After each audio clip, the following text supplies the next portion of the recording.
Bismillahirrahmanirrahim. Assalamu alaikum. My name is Mutahir Khan and I'm MPhil in physics, 16 year of teaching experience.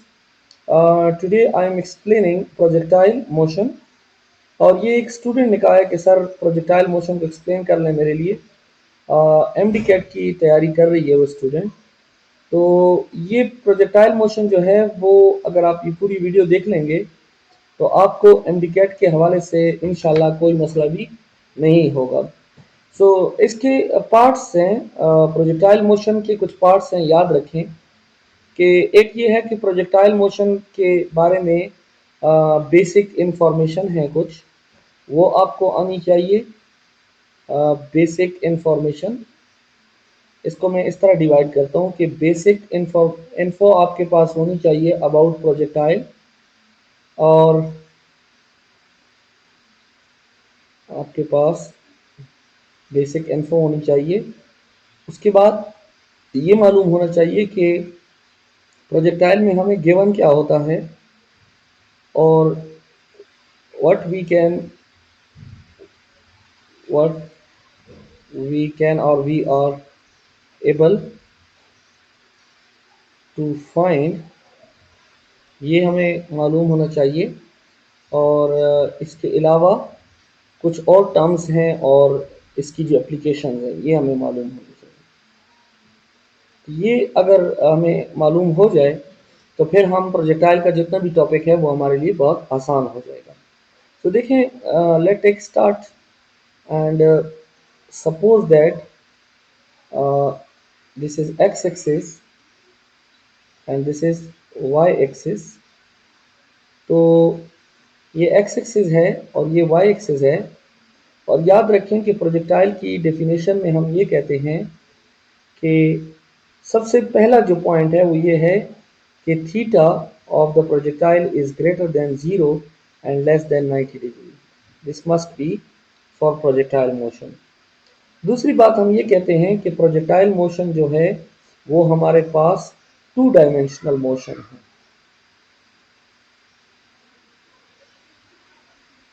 Two dimensional motion है, sometime 2D motion भी कहा जाता है।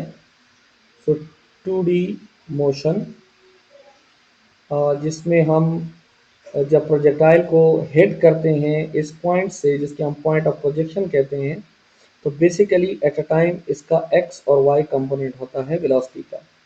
ये हमारे पास initial velocity है और ये हमारे पास एंगल ऑफ प्रोजेक्शन है जिसके ऊपर हम इसको प्रोजेक्ट करते हैं।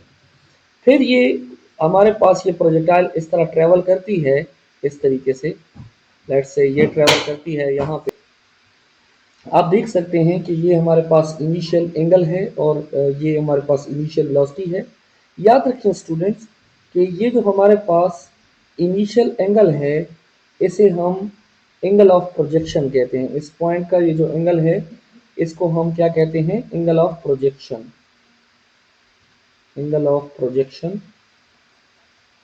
ये जिस वक्त इस्तेमाल होगा तो आपको फिर मालूम होना चाहिए। और ये हमारे पास प्रोजेक्टेड वेलोसिटी है या प्रोजेक्शन पॉइंट, इसको हम कहते हैं प्रोजेक्शन पॉइंट। इसके अलावा ये हमारे पास ये जो हाइट है, ये जो मीन पॉइंट पे हाइट जो है, इसे हम मैक्सिमम हाइट कहते हैं। ये मैक्सिमम हाइट है, ये भी हमें मालूम होना चाहिए। इसके अलावा ये जो मैक्सिमम पॉइंट है इसको हम समिट पॉइंट कहते हैं। तो जब कभी समिट पॉइंट का कहा जाए तो इसका मतलब ये होगा कि हाईएस्ट पॉइंट की बात कर रहा है। और जहां पर ये प्रोजेक्टाइल खत्म हो रही है इसको पॉइंट ऑफ इम्पैक्ट कहते हैं। ठीक है स्टूडेंट्स, अब उसके बाद ये जो इसका पाथ है यानी पाथ ऑफ प्रोजेक्टाइल है, पाथ जो है इस पाथ को हम ट्रेजेक्ट्री कहते हैं। और ये जो शेप है प्रोजेक्टाइल की शेप, इस शेप को हम पैराबोलिक शेप कहते हैं। याद रखें ये जो शेप है इस शेप को हम क्या कहते हैं? पैराबोलिक शेप कहते हैं। Parabolic shape. ये क्वेश्चन आ सकते हैं आपके पास अब यहाँ पर मैं एक बात बताना भूल गया था कि हमने कुछ लेट सपोज भी करना होता है इसमें, यानी ये तो एक इंफॉर्मेशन का पार्ट हो गया। अब दूसरे पार्ट में प्रोजेक्टाइल को डिस्कस करने से पहले हम कुछ लेट सपोज करते हैं। कुछ हम लेट सपोज करते हैं, और वो लेट सपोज ये होता है कि देखें, एक एक बात मैं बताऊं कि ये प्रोजेक्टाइल बेसिकली बनती कैसे है। तो ये प्रोजेक्टाइल कुछ इस तरह से बनती है ये, और इसमें होता ये है कि लेट सपोज ये हमारे पास एक इनिशियल वेलोसिटी, ये हमारे पास इनिशियल वेलोसिटी है और इसको हम वी आई कहते हैं। इसके दो कंपोनेंट हैं, एक हमारे पास वी आई एक्स है और वी आई वाई है। फिर यहाँ से ये जो वी एक्स कंपोनेंट है ये उसी तरह ही रहेगा, इसको हम सपोज करेंगे कि ये कांस्टेंट रहेगा, और वाई कंपोनेंट ऊपर जाते हुए थोड़ा सा कम हो जाएगा। फिर ये एक्स कंपोनेंट उसी तरह रहेगा और वाई कंपोनेंट थोड़ा सा और कम हो जाएगा। करते करते जब हम हाईएस्ट पॉइंट पे पहुंचेंगे तो हमारा जो y कंपोनेंट है वो 0 हो जाएगा और फिर ये नीचे की तरफ आते हुए बढ़ेगा। तो इस तरीके से हमारी जो ट्रेजेक्टरी है वो कंप्लीट होती है।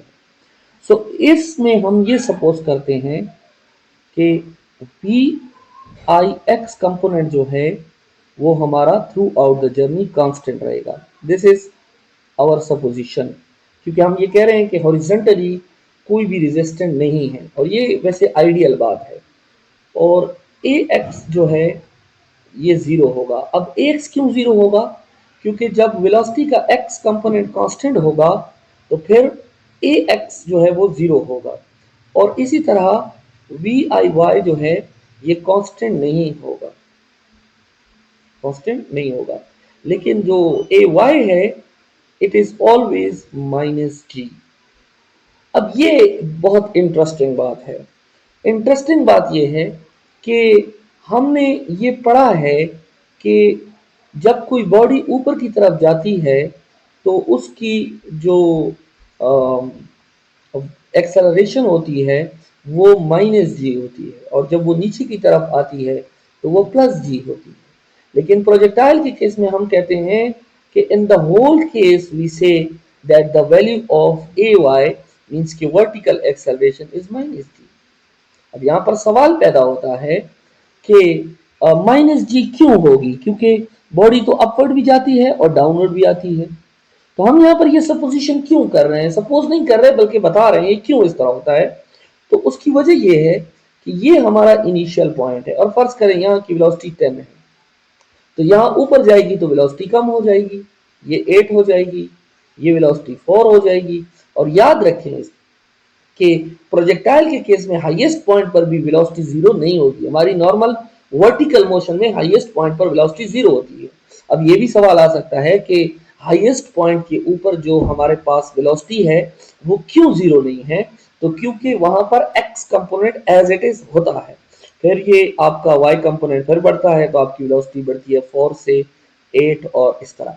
अब यहाँ पर देखें कि इस तरह जाते हुए वेलोसिटी कम हो रही है और इस तरह जाते हुए इंक्रीज हो रही है।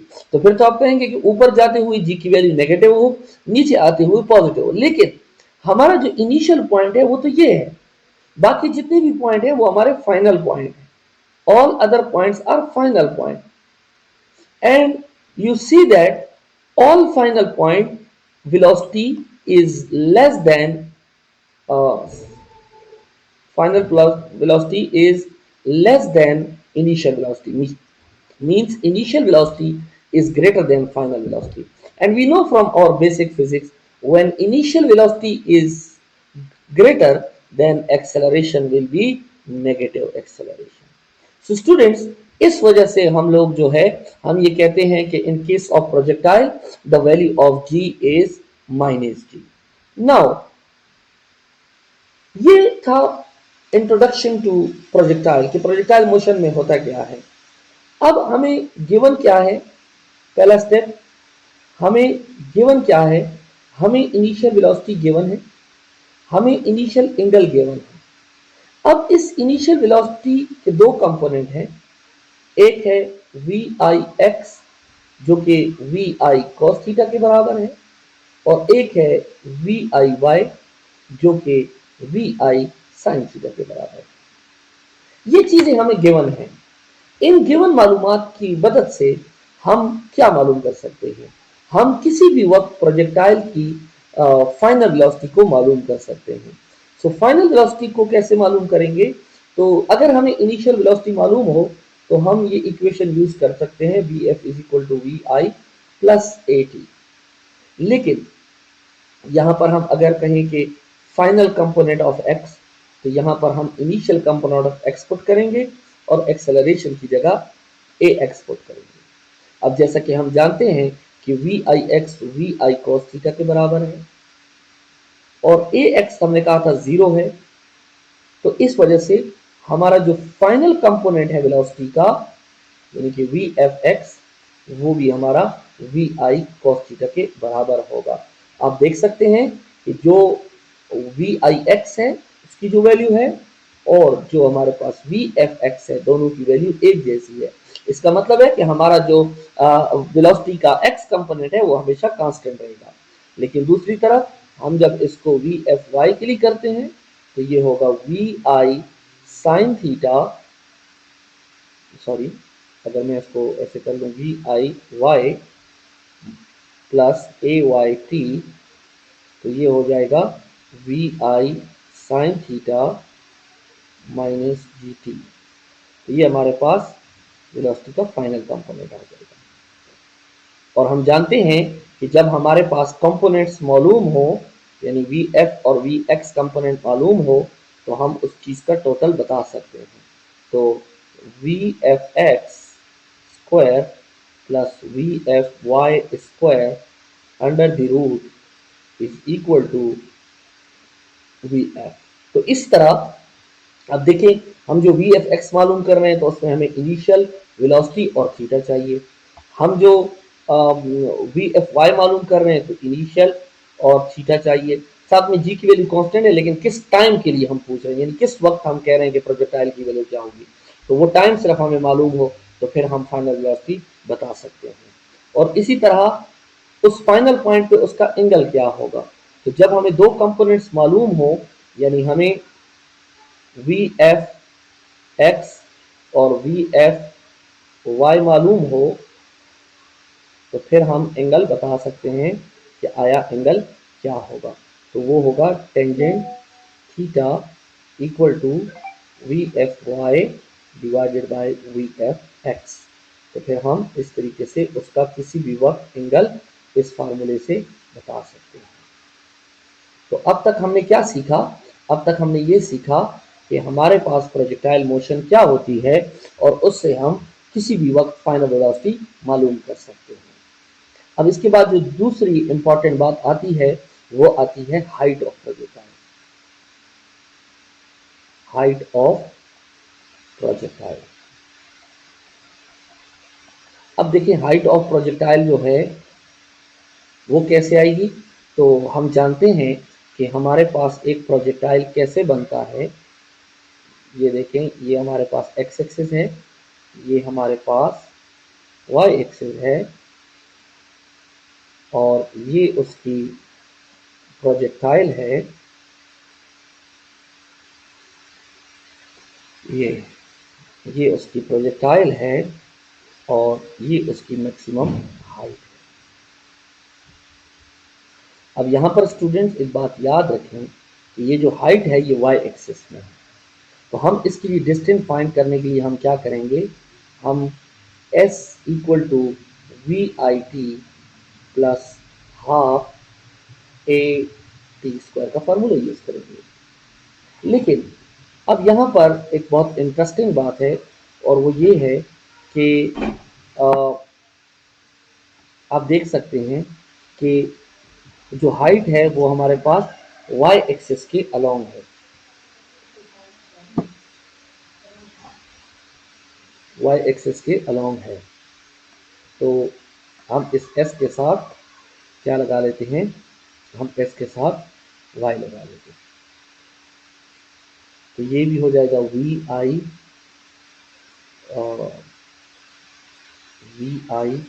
बल्कि सॉरी, ये फार्मूला हाइट के लिए नहीं इस्तेमाल करेंगे।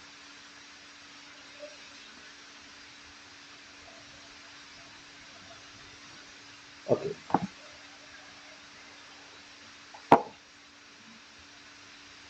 अब स्टूडेंट हाइट ऑफ प्रोजेक्टाइल मालूम करने के लिए हम क्या करेंगे, हम ये करेंगे कि आप देख सकते हैं ये हाइट ऑफ प्रोजेक्टाइल को बता रहा है, तो उसके लिए हम ये क्वेश्चन यूज़ करेंगे 2as is equal to v f square minus v I square. अब चूंकि हाइट जो है वो y एक्सेस के अलोंग होगी, तो इस वजह से हम इसमें लिख लेते हैं 2ay s y equal to v f y square minus v i y square. तो फिर हम देख सकते हैं, अगर मैं इसको अरेज कर लूँ, इसकी फिलहाल ज़रूरत नहीं है, अगर मैं इसको अरेज कर लूँ तो यहाँ पर हम, अब आप कहेंगे कि इसके साथ मैंने वाई वाई क्यों लगा लिया है, क्योंकि हमारे पास जो प्रोजेक्टाइल है वो उसकी हाइट वाई एक्सेस के अलाउंग है। तो हमने कहा था कि g will be negative and this distance is called h, and at the highest point vf is equal vfy equal to 0, and we know that vi cos theta, the value of v sorry vi sin theta whole square, because viy is equal to vi sin theta. So arranging them, this equal to minus vi square sine square theta, minus minus cancel. So if you divide this on both sides, so vi square is equal to 2. So this is the way that you can calculate the height of projectile. Now how we can calculate the time of projectile है कि हमें time of projectile कैसे calculate करेंगे। सो time of projectile की अगर हम बात करें, तो टाइम ऑफ प्रोजेक्टाइल यानी कि पूरा टाइम कैसे लें, कितना टाइम जो है वो प्रोजेक्टाइल जो है अपने सफ़र में उसको रिक्वायर्ड होता है। तो देखिए ये हमारे पास वाई एक्सिस है, ये हमारे पास एक्स एक्सिस है, हमारे पास एक्स एक्सिस है, और ये हमारे पास वाई एक्सिस है, उसमें प्रोजेक्टाइल ऐसे जाके अपना सफ़र मुकम्मल करती है, और ये इसका टाइम कहलाता है, यानी इतना टाइम, कितना टाइम। लेकिन देखें अगर हम इसमें देखें तो ये एक्स और वाई दोनों कंपोनेंट्स में टाइम को ले रही है, लेकिन जिस वक्त हम टाइम की वैल्यू को कैलकुलेट करेंगे तो हम सेकेंड इक्वेशन को यूज़ करके इसके साथ वाई कंपोनेंट लगाते हैं। This is something very interesting कि हम y क्यों लगाते हैं, हालांकि ये तो x में भी कवर करती है। तो बात इस तरह है कि हमें चूंकि कोई तरीका मालूम नहीं है, क्योंकि ये x एक्सिस में तो डिस्टेंस तय करती है, और फिर वो डिस्टेंस भी हमें मालूम करना पड़ेगा कि आया वो कितना डिस्टेंस उसने कवर किया है, तब जाके उसका टाइम हमें मालूम हो सकेगा। तो हम इस रास्ते को छोड़ के हम क्या कहते हैं, हम सिर्फ y ले लेते हैं। अब y लेने का मकसद क्या है, ये इंटरेस्टिंग फिनोमेना है कि देखिए फर्ज करें, मैं यहाँ नहीं ड्रा करता बल्कि मैं इसके साथ ही ड्रा करता हूँ। अब ये देखें, ये मैं आप लोग को बता रहा हूँ कि ये पॉइंट, अगर एक प्रोजेक्टाइल एक वर्टिकल बॉडी ऐसे जाती है और फिर वापस आती है,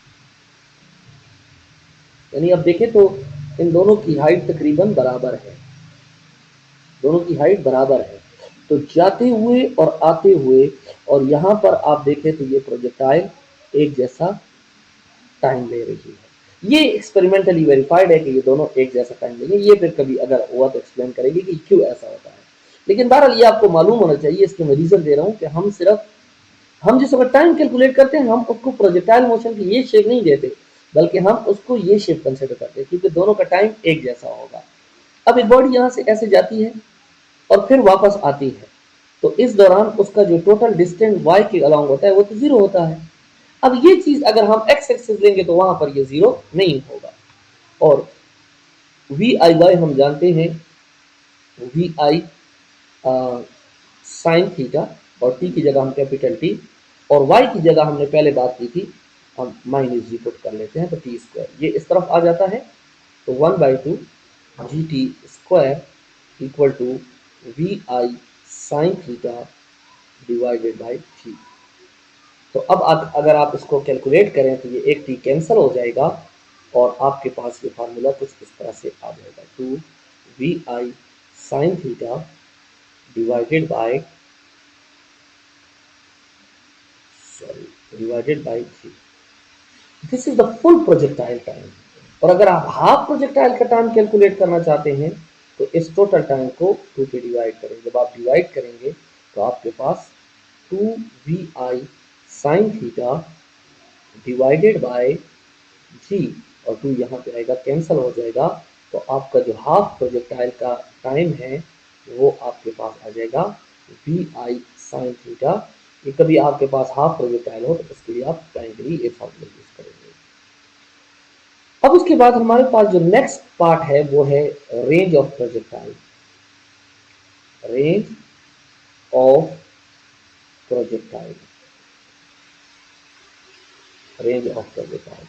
अब रेंज ऑफ प्रोजेक्टाइल बेसिकली हमारे पास क्या होता है, ये हमारे पास हॉरिजॉन्टल डिस्टेंस होता है।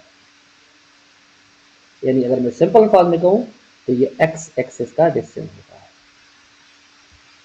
तो अब एक्स एक्सिस में डिस्टेंस मालूम करने के लिए हम सेकेंड इक्वेशन को यूज करेंगे, s is equal to v x v i t plus 1/2 a t square. लेकिन चूंकि हम एक्स एक्सिस के अलाउंग डिस्टेंस कर रहे हैं तो हम इसके साथ एक्स एक्स लगा लेंगे।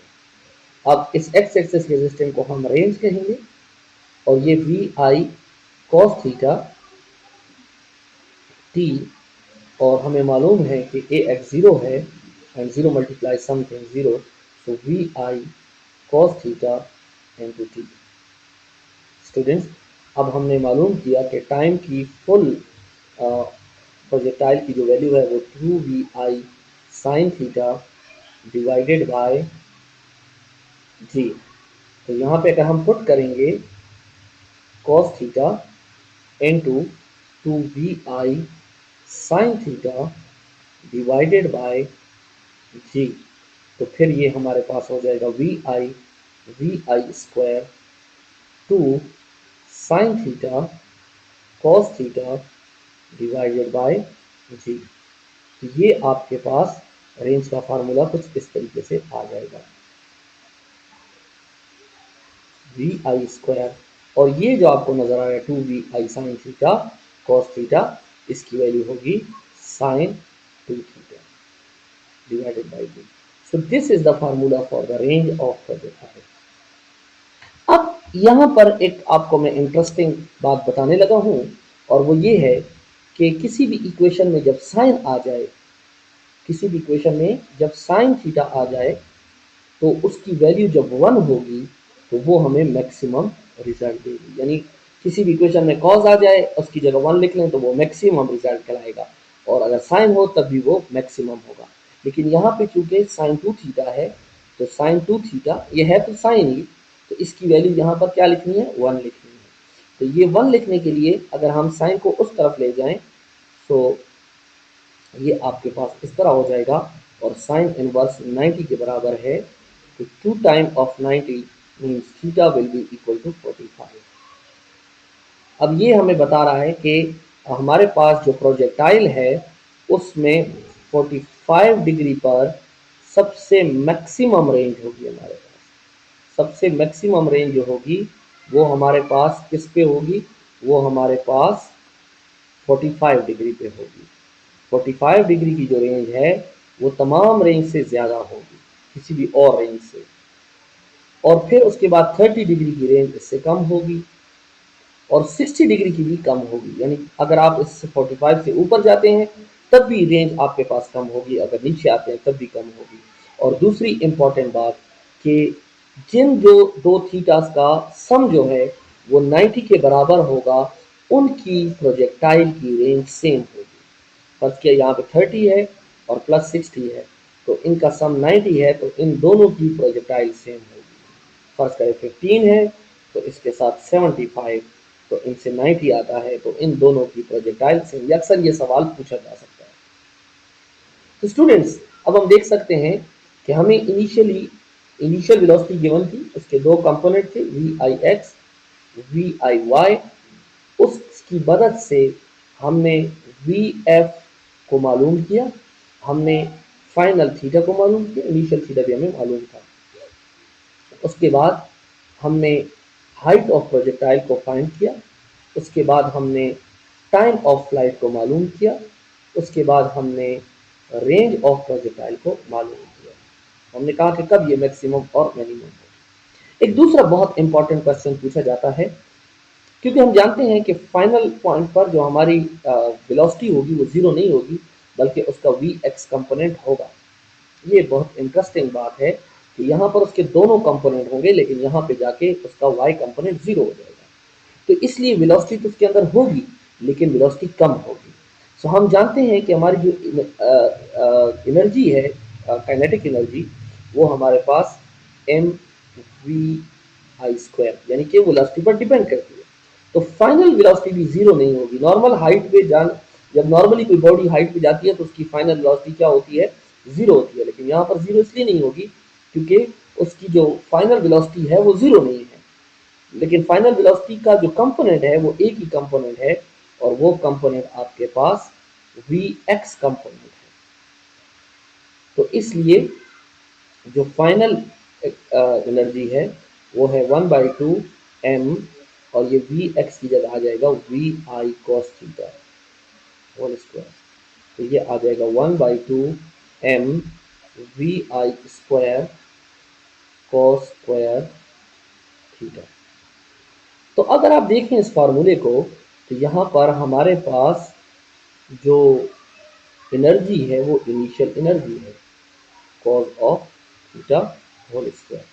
तो ये अक्सर ये सवाल पूछा जाता है कि फाइनल वेलोसिटी और इनिशियल वेलोसिटी का रिलेशन पूछा जाता है कि हमारी इस एंगल के ऊपर जो है final velocity with respect to initial क्या होगी, उसका क्या परसेंटेज होगा, उसकी क्या हमारे पास वैल्यू होगी। तो ये हमारे पास इस एंगल के ऊपर डिपेंड करता है। फर्ज करें हमारा प्रोजेक्टेड एंगल 60 डिग्री है, तो फिर हमारे पास जो एनर्जी होगी वो विद रिस्पेक्ट टू इनिशियल क्या होगी, तो हम क्या पुट करेंगे, कॉस ऑफ 60 होल स्क्वायर। तो कॉस ऑफ 60 होल स्क्वायर जब हम पुट करेंगे तो ये हमारे पास होगा 1/2 होल स्क्वायर। तो 1/2 का स्क्वायर जो है ये आपके पास बराबर आ जाता है 1/4। हम कह सकते हैं कि इनिशियल वेलोसिटी फाइनल वेलोसिटी का जो रिलेशन है वो 1/4 के बराबर है। तो इस तरह के क्वेश्चन भी आपसे पूछे जा सकते हैं। आई होप कि इस वीडियो को देखने के बाद आपके बहुत से डाउट क्लियर हो गए होंगे। अगर फिर भी कोई इशू है तो आप कमेंट कर सकते हैं। Thank you very much.